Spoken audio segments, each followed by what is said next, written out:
শাহাবুদ্দিন চুপ্পু তিনি রাষ্ট্রপতি পদে থাকার যোগ্যতা অনেক আগেই হারিয়েছেন। বিশেষত এই বাংলাদেশে ২৪ অভ্যুত্থানের সময়কালে যে গণহত্যা হয়েছিল সেই গণহত্যা তিনি তো থামানোর কোনো উদ্যোগ নেনই নাই, বরং গণহত্যার যারা সহযোগী, গণহত্যা যারা ঘটিয়েছেন সেই তাদের সহযোগী হিসেবেই তিনি ভূমিকা পালন করেছেন এবং পরবর্তীতে তিনি তার কথার মধ্য দিয়ে তার যে রাষ্ট্রপতি হিসেবে শপথ সেটাও তিনি ভঙ্গ করেছেন। যিনি একবার বলেন যে শেখ হাসিনা তার কাছে পদত্যাগপত্র দিয়েছেন, আর একবার বলেন যে তার কাছে আসলে কোনো পদত্যাগপত্র নেই। এই ধরনের দ্বিমুখী বক্তব্য যিনি প্রদান করেন এত সেন্সিটিভ একটা ইস্যুতে, তিনি আসলে রাষ্ট্রপতি পদে থাকার যোগ্যতা রাখেন না। আমরা ইন্টারিমের সময়টা থেকেই রাষ্ট্রপতি হিসেবে শাহাবুদ্দিন চুপ্পু তার অপসারণ সেই দাবি আমরা তখন থেকে আমরা জানিয়ে এসেছি। কিন্তু আমরা এই সরকার গঠন হওয়ার পরে আমরা তাদেরকে বলেছিলাম যে বিএনপি যেন এই সংসদের মধ্যে অভিশংসনের মধ্য দিয়ে শাহাবুদ্দিন চুপ্পুকে বিদায় করে।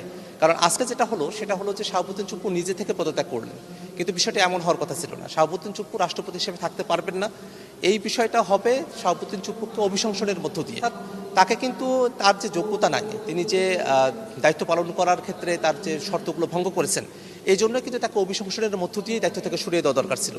আজকে লেন্থি করার কারণে তিনি এই পদত্যাগ করার মধ্য দিয়ে তাকে আজকে সরানো হচ্ছে। বরং আমরা যেটা মনে করি, আজকে যিনি পদত্যাগ করছেন শুধু এই পদত্যাগ করাটাই সুরাহা হবে না, বরং তার গণঅভ্যুত্থানের সময়কালে গণহত্যার পক্ষে তার যে ভূমিকা এবং বিভিন্ন সময়টাতে বাংলাদেশ রাষ্ট্রপতি তার যে অবস্থান এবং অতীতের যে বিতর্কিত কর্মকাণ্ডগুলো আছে, বিশেষত দুদক রিলেটেড যে ইস্যুসগুলো আছে আর কি, সব কিছু মিলিয়ে আমরা মনে করি যে ন্যায় বিচারের স্বার্থে এখন শাহাবুদ্দিন চুপ্পুকে গ্রেফতার করতে হবে এবং গ্রেফতার করে বিচারের আওতায় নিয়ে এসে বাংলাদেশে ন্যায় বিচার প্রতিষ্ঠা করতে হবে। কোনো একজন ব্যক্তি যখন রাষ্ট্রপতি পদে আসীন থাকেন তখন তার ব্যাপারে ক্রিমিনাল বা নানা ধরনের মামলাগুলো করার ক্ষেত্রে কিছু ধরনের আইনি রেস্ট্রিকশন আছে, কিন্তু কোনো একজন ব্যক্তি যখন রাষ্ট্রপতির পদ তার আর থাকে না, রাষ্ট্রপতির দায়িত্বে তিনি আর থাকেন না, সেই সময়গুলো কিন্তু এই মামলাগুলো করার ক্ষেত্রে আর কোনো বাধা নিষেধের জায়গাগুলো থাকে না।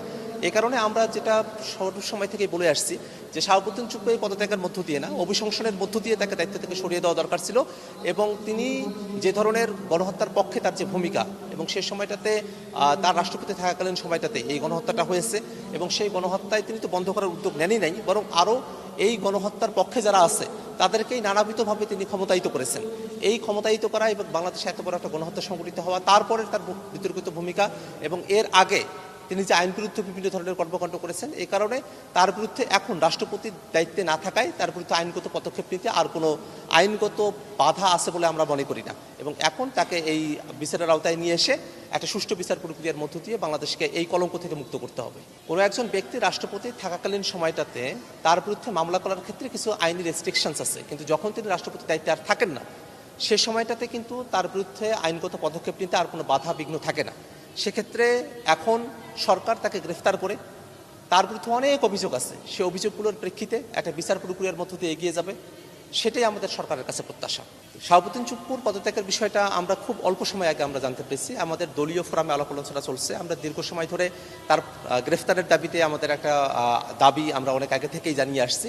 এখন কোনো কর্মসূচির ব্যাপারে আমরা সিদ্ধান্ত গ্রহণ করবো কিনা সেটা নিয়ে আমাদের দলীয় ফোরামে আলোচনা চলছে। আলোচনা শেষে আমরা আপনাদেরকে এই বিষয়টা বিস্তারিত